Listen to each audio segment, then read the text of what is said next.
Hello, everyone. Thanks for listening to Psyche Design. My name is Meghan LeVota, and today we're going to be discussing the problem of type in 2021.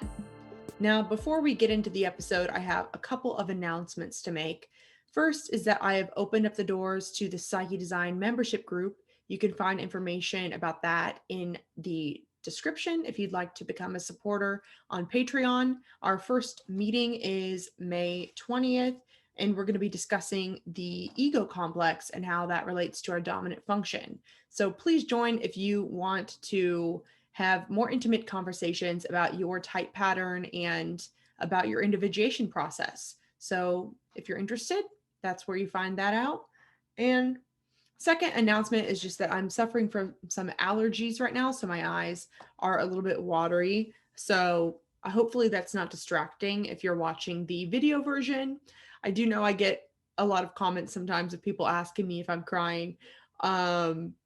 So just wanted to let you know that I'm feeling good, just a little bit watery. So the problem of type. So before I get into all of the background of this and what Jung has to say about it, I kind of want to just talk candidly here. Have you ever been in a situation where you are so certain what the problem is, or like where a problem is coming from, but then the person that you're in conflict with is so certain that there's this other problem that is the source, and you just can't see eye to eye no matter how much you try. And if you've been on social media these days, like unless you've been living under a rock, you've probably noticed that there are just so many conversations that people are having where they aren't even really listening to each other.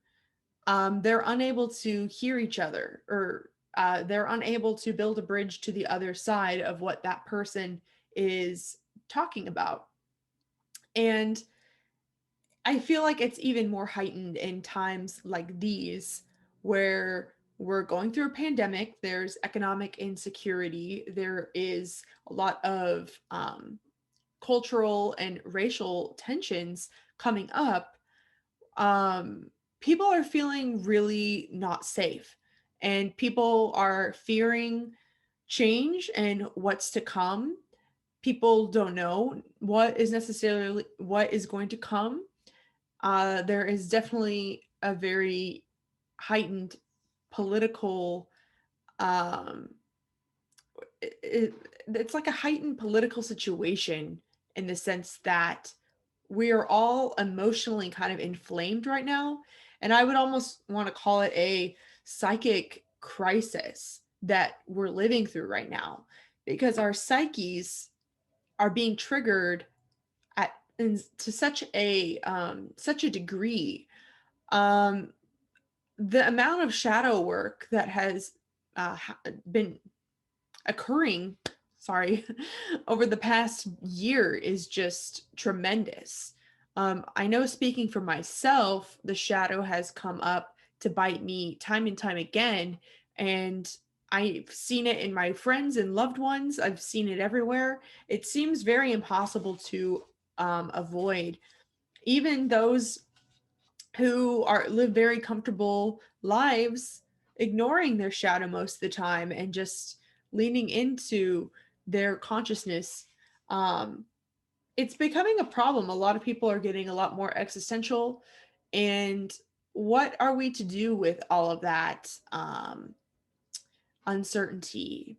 So when Carl Jung first mentioned the problem of type, so in the book Psychological Types, you probably already know that this is where Carl Jung first discussed the 8 cognitive functions and the 8 mental energies that make up consciousness.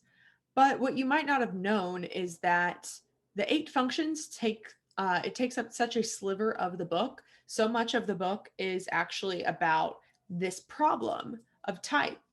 And so, what was frustrating to Jung that he wrote about after the book was published is how so many people were using what he was writing as just a way to classify people rather than solving the problem of type. So, the problem of type is essentially that we are blind in so many ways, but we don't realize how blind we are.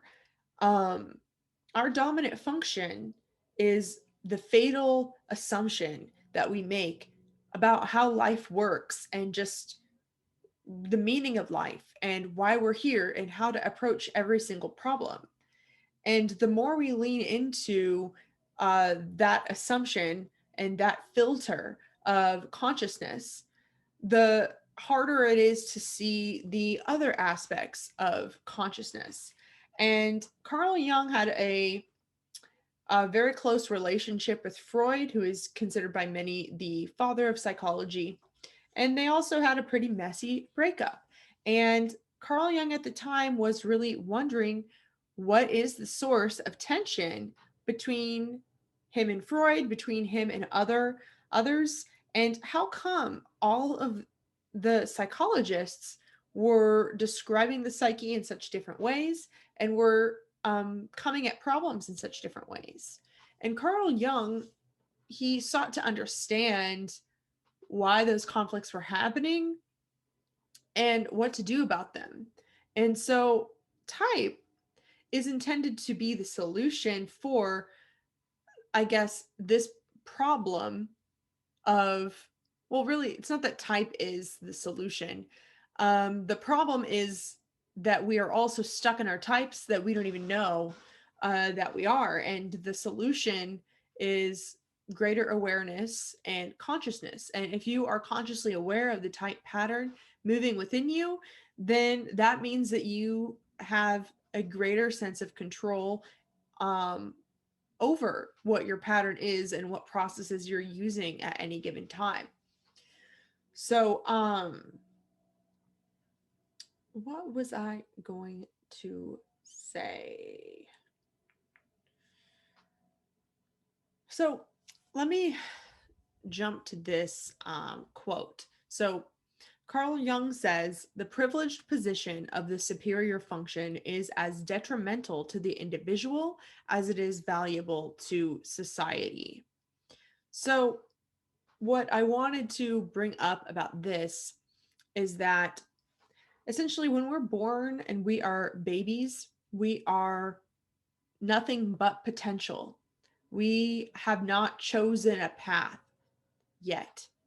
Um, we could be anything. Now, I don't know necessarily when a soul decides what its type pattern is, because that gets into sort of like religious and spiritual territory where people have different opinions on. Like if you decided before you incarnated as a human what you wanted your type pattern to be, or what have you. But it's the same as how when you're born, you will have an innate preference for either your right or your left hand. And then that preference is developed through your life experiences.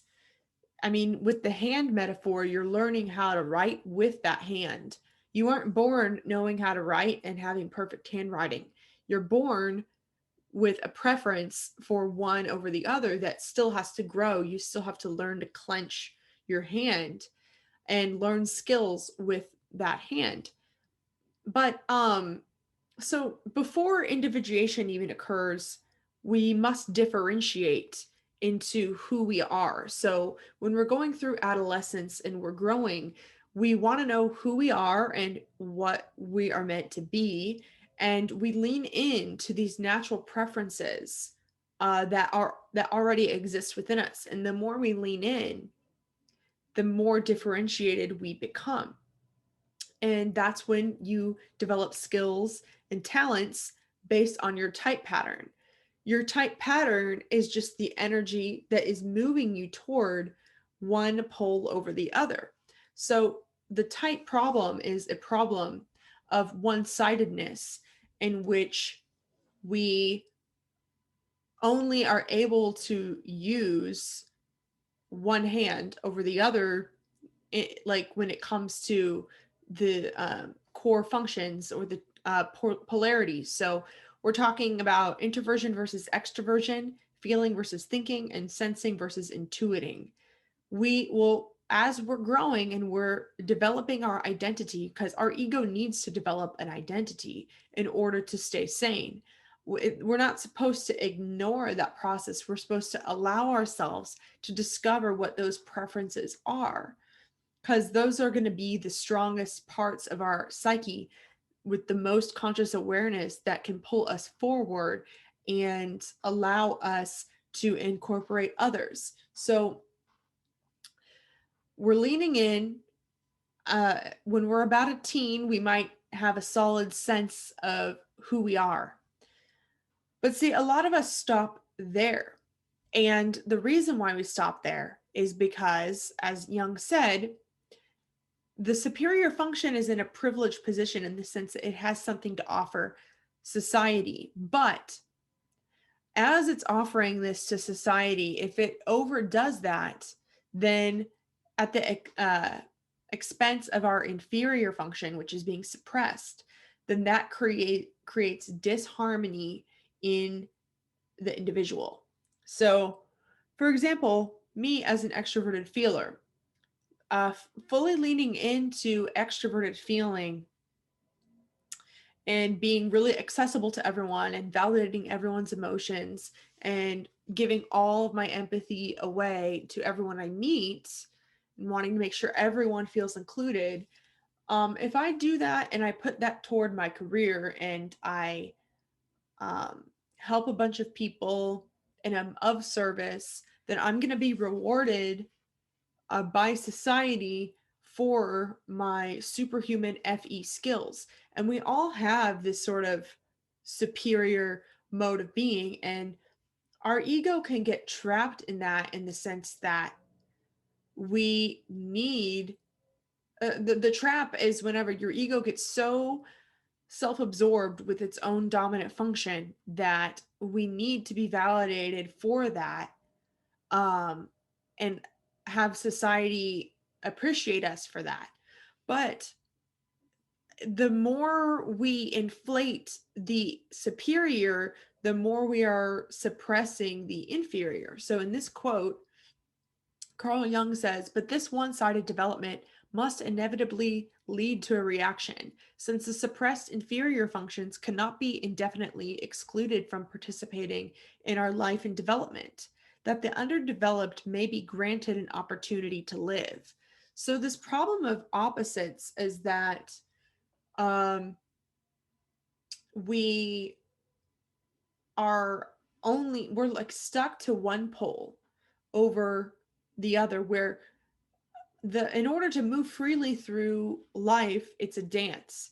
It is from right to left, in and out, feeling, thinking, sensing, intuiting. It's a dance, and that dance is incredibly scary, because it threatens your dominant function's ability to get this sort of validation from society. And the thing is that it's not that you are unable to be helpful or useful to society once you have developed your other functions. But what it's also saying to me is that it's not going to be fulfilling if you only guide your life around your dominant function, maybe your auxiliary, and create a full career just around that, and then ignore all of the rest. I mean, not that your career has to be your everything, but like, for example, you've got dominant thinkers um, who are really who like went to get a law degree or a doctor. Sorry, I'm trying to think of an example on the spot. You've got thinker dominants who, let's say they went to law school and they gave up all all these opportunities of people they could date, all of these fun experiences with friends. They gave up so much of what their feeling function wanted. And now they're living a life where they're solving problems with logic, and there's something that they feel is missing, and the validation from society isn't enough. It's not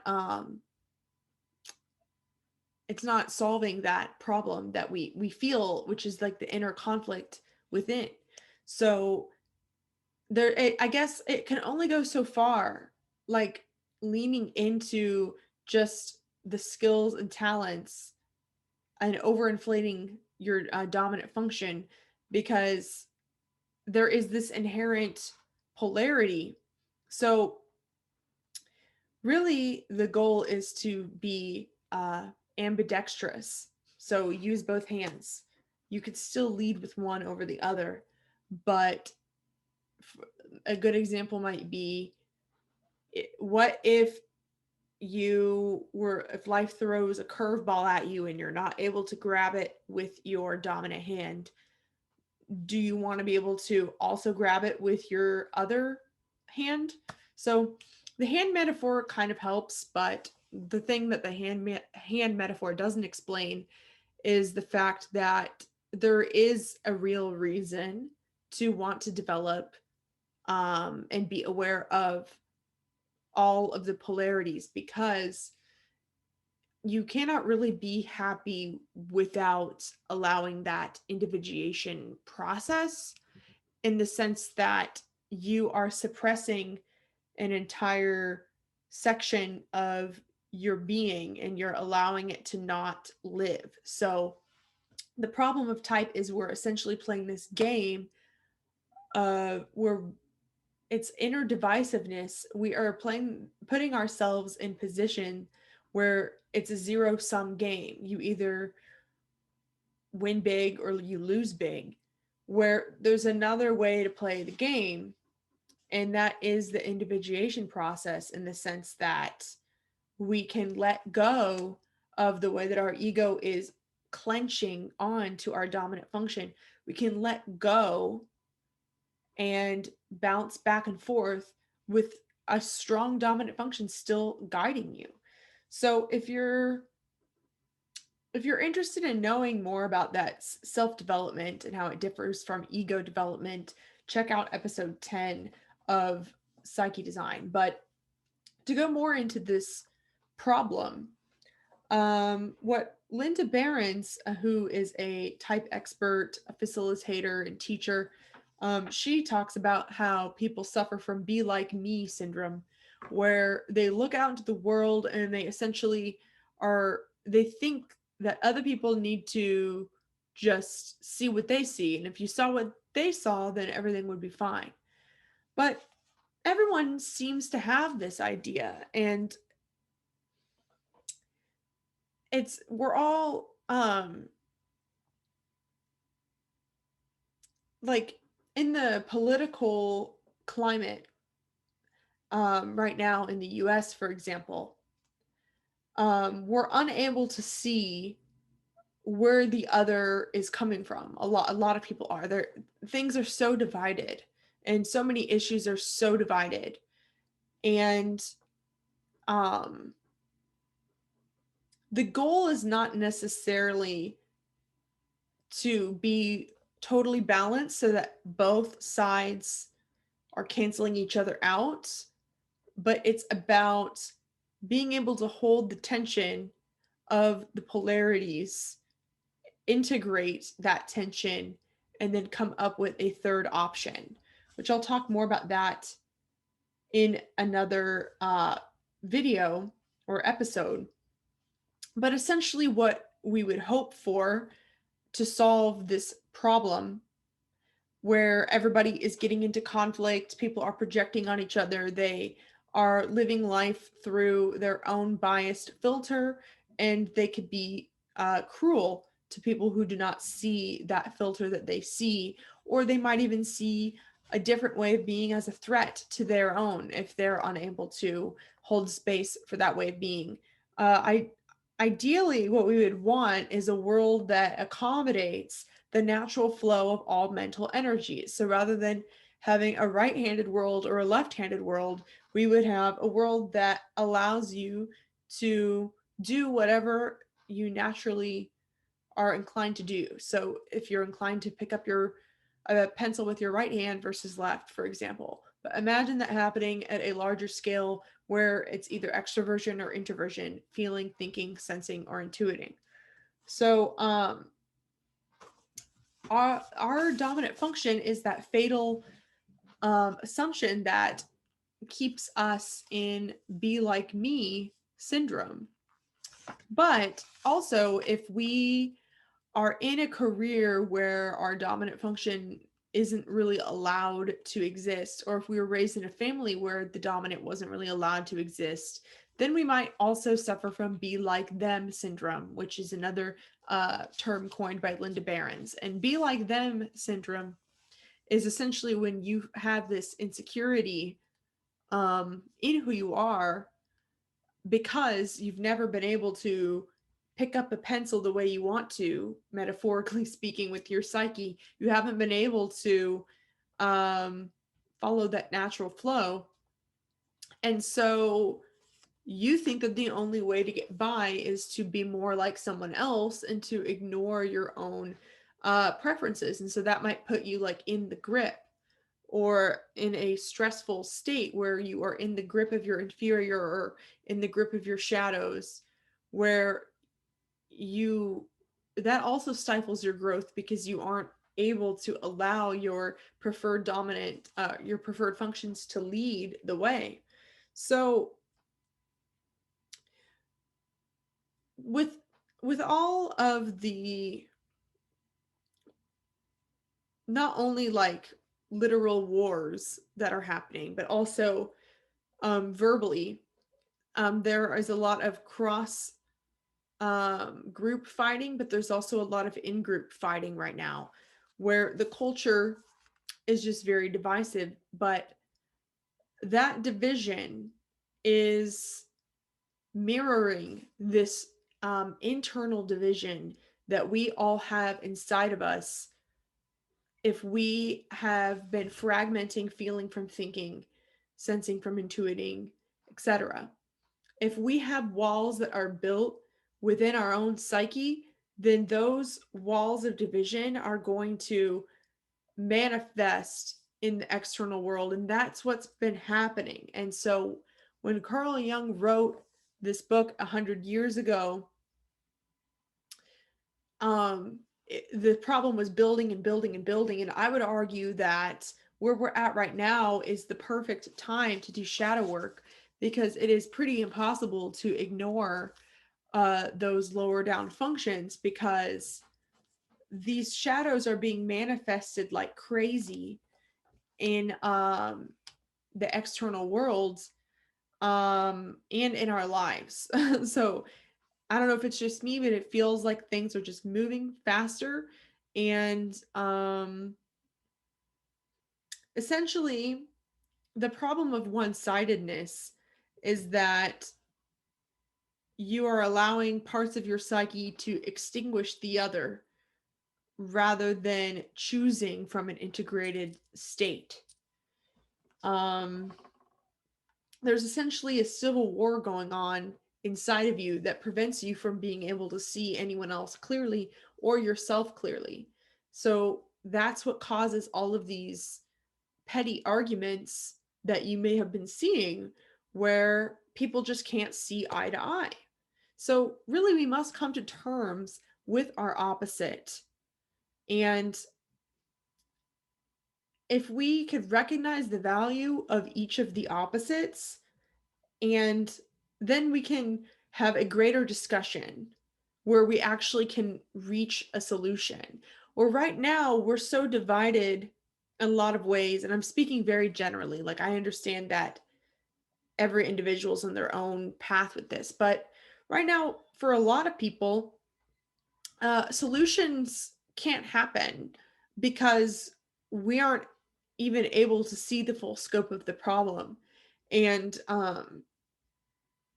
there needs to be a respect for the opposites and and being able to hold space for those opposites in order for a discussion to even occur between the two poles in order for there to be a solution. So you could say, with feeling and thinking, for example, both feeling and thinking needs a seat at the table in order to solve the crisis that we might be having with feeling and thinking. So, for example, when there's this whole discussion about the media and how it's changing and people don't know what to believe. In order to really have that discussion about logic and what is true, we need to invite feeling, give it a seat at the table, and recognize both of those polarities, hold space for both of them in order to um, start the discussion that we need to have that is going to be solving this problem. So essentially, the problem of type is that our egos are so attached to and so one-sided due to a type that that one-sidedness is then creating the civil war, which we are acting out with each other. So we are just playing the same game that humans have always been playing. But we're at this fork in the road where we can allow this psychic energy that is coming up room to breathe. We can allow it to have home in ourselves, in our own consciousness. So, if anyone has been feeling lately like really, I guess, how do I want to word this? If anyone's been feeling really helpless in the sense that if you look out in the state of the world and you just can't imagine how we're all going to get along or make come up with conclusions or to things that we all can agree on, the only way is with the transcendent function, which I can do a whole other episode on, which essentially there are all these dualities that exist within our psyche. And there's the, as opposed to being at the balance state, which is neither one or the other, it is a third thing that is above, like a triangle, the two, that is able to see both of them. The transcendent function is powerful enough to overcome the opposites, hold space for the opposites, and then whenever it emerges after that process, it is a completely renewed dominant function relationship with the inferior. And that process keeps happening. So I guess just to close this out, I believe that because of the globalization of the way that we are consuming our media, um, this process is happening faster, and like now is the time to really get um, familiar with what it feels like for the shadow to come to light and how your own problem of opposites within you is preventing you from seeing what you need to see in order to become the person that you need to be. Because essentially, how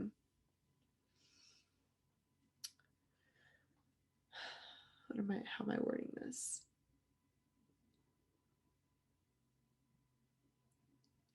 Essentially, it is very, very hard to ignore the perspectives that are incongruent with you these days because we are not just getting our information from a small town. We aren't really living in the same homogenous sort of family structures.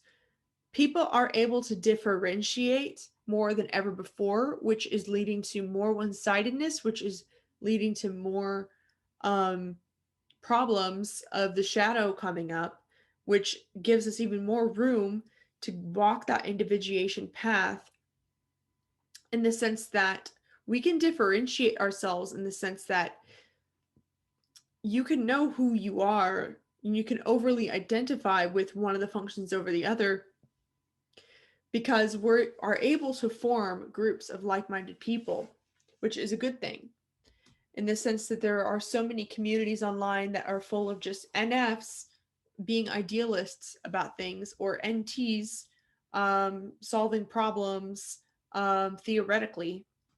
We're able to find the people that mirror us and validate our type pattern. We can surround ourselves with those people, which is very healing for the first step of the process of differentiation, and um, allowing yourself to be okay with your preference.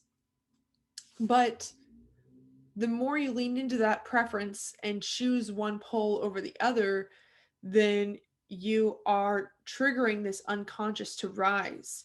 So because it's so much easier to do that these days, especially if you think about how millennials are the most educated um, generation thus far. We all had to ask ourselves the question when we were like 18 of, okay, what am I going to do with my life? Like, for those who went to college, having to pick a major and stick to it, that's so much more common now than it was whenever Jung initially wrote Psychological Types. So it's like this ability to choose who we are and to know who we are.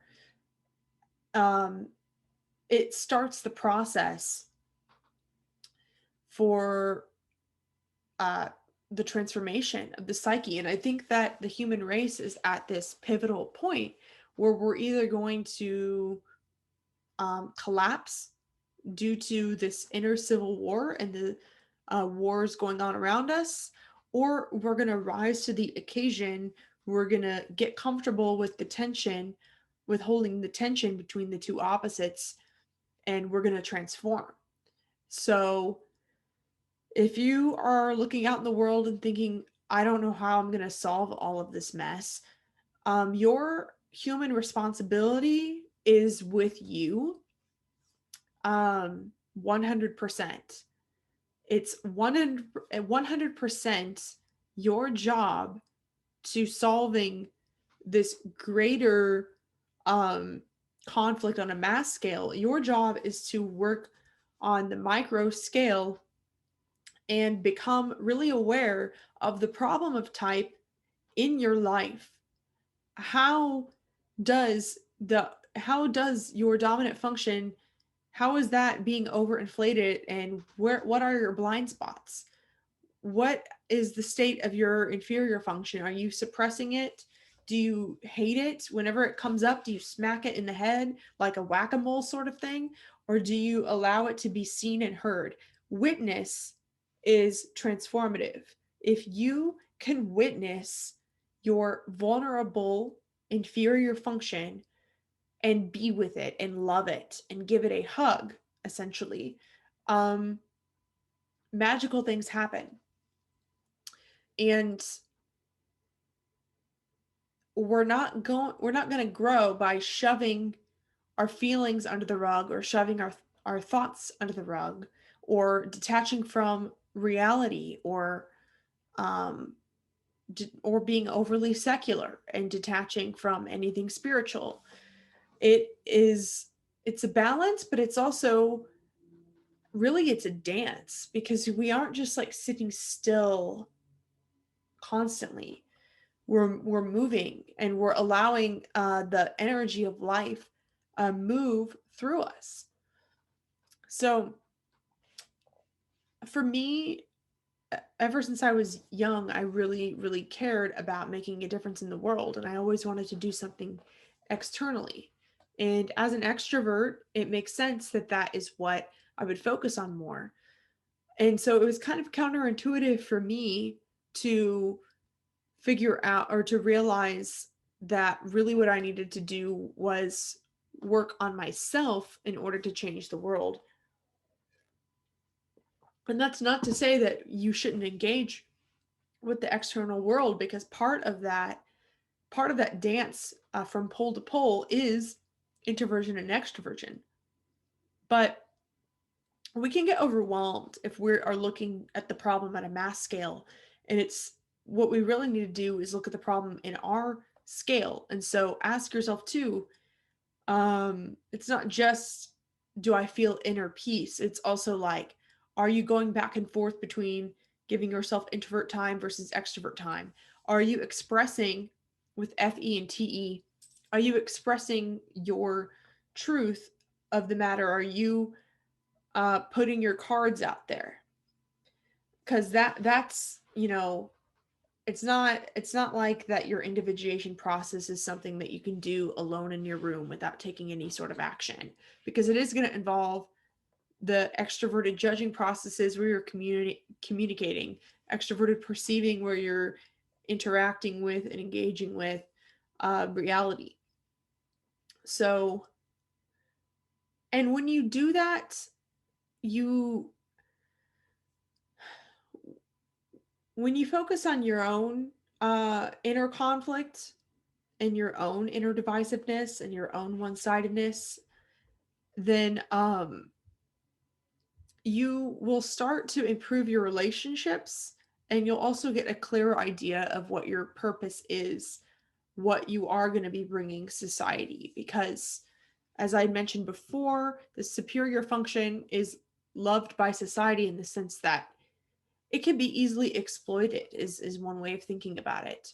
um, it's tempting to turn yourself into a caricature of a self and just lean on the comfort of that dominant function, because someone will use it, someone will exploit you for it.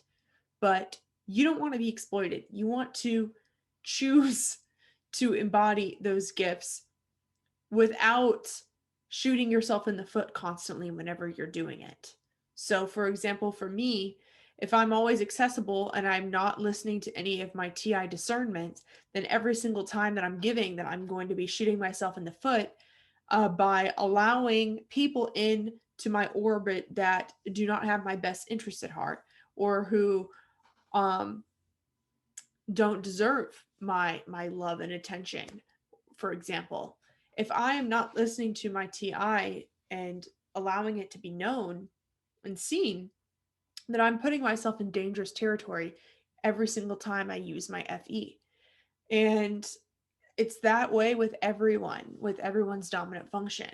If you ignore the consequences of the inferior, then you're going to keep getting yourself into trouble.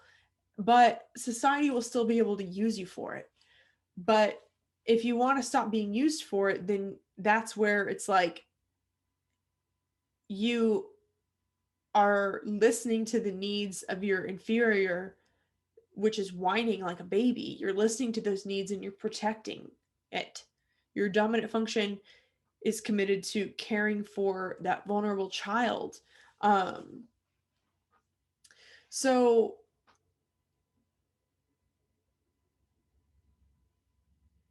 that's why learning type is so beneficial in 2021, is that I think a lot of us are at a standstill where we don't really know how to prevent a lot of the political drama, and also just in the business world. Like, the job market is insane right now. Fast food workers or fast food companies are having trouble hiring because people don't want to work there anymore. And there's so many industries that we're going to see completely transforming. And this isn't just some hot button topic in the news. This is real people's lives that are going to be transformed from the inside out. And I know, even though I've been very lucky with my job situation and certain things in my life, I feel like I've personally transformed over and over again just over the past year. And allowing that what's it called? Sorry, allowing the transcendent function. I almost said transcendental. So allowing that transcendent function to uh, work itself in your psyche is what is allowing you to transform every time the uh, a weaker function in the shadow is triggered by someone outside of you, rather than projecting your fears onto that thing, you're able to see it clearly. So anyway, I could talk on and on about this, but I think that that's good for this episode. Thank you so much for listening, and I would love to hear any of your thoughts in the comments of how have you seen this problem of type come up. It's so pervasive for me that it's hard for me to even come up with examples as far as things happening in the media. But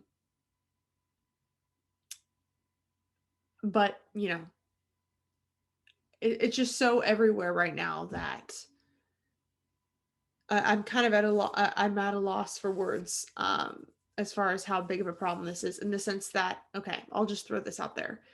There was like a Chinese rocket that was crumbling down on Earth, and we didn't know where it was going to land this past weekend.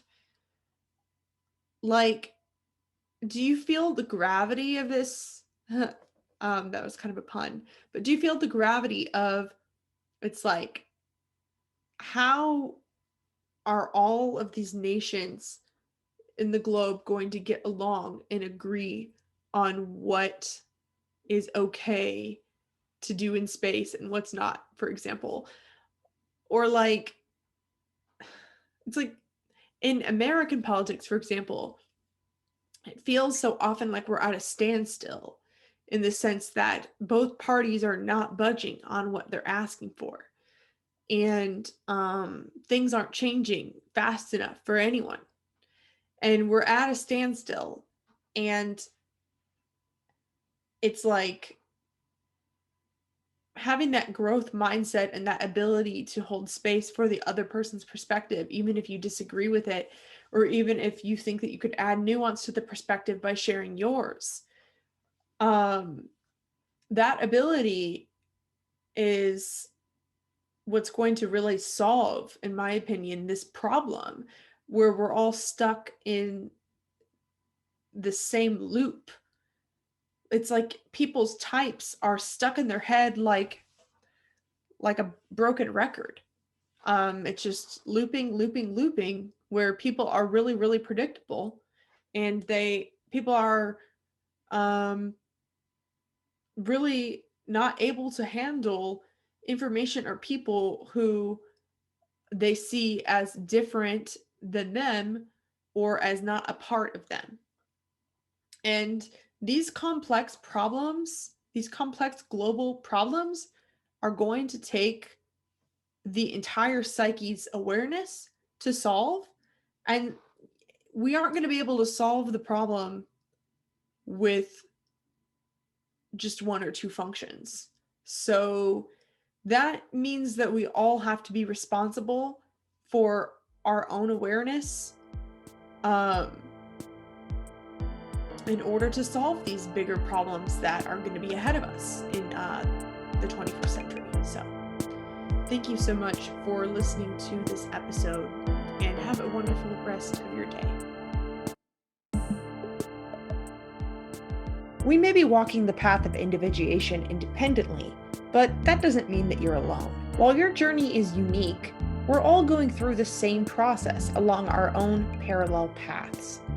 If you're craving deeper conversation about how your personality type pattern is unfolding, join us for monthly type discussions. The Psyche Design membership group comes with access to a private Facebook group, one facilitated Zoom hangout per month with breakout activities, and a monthly Q&A. For more information, check out the link to my Patreon in the description.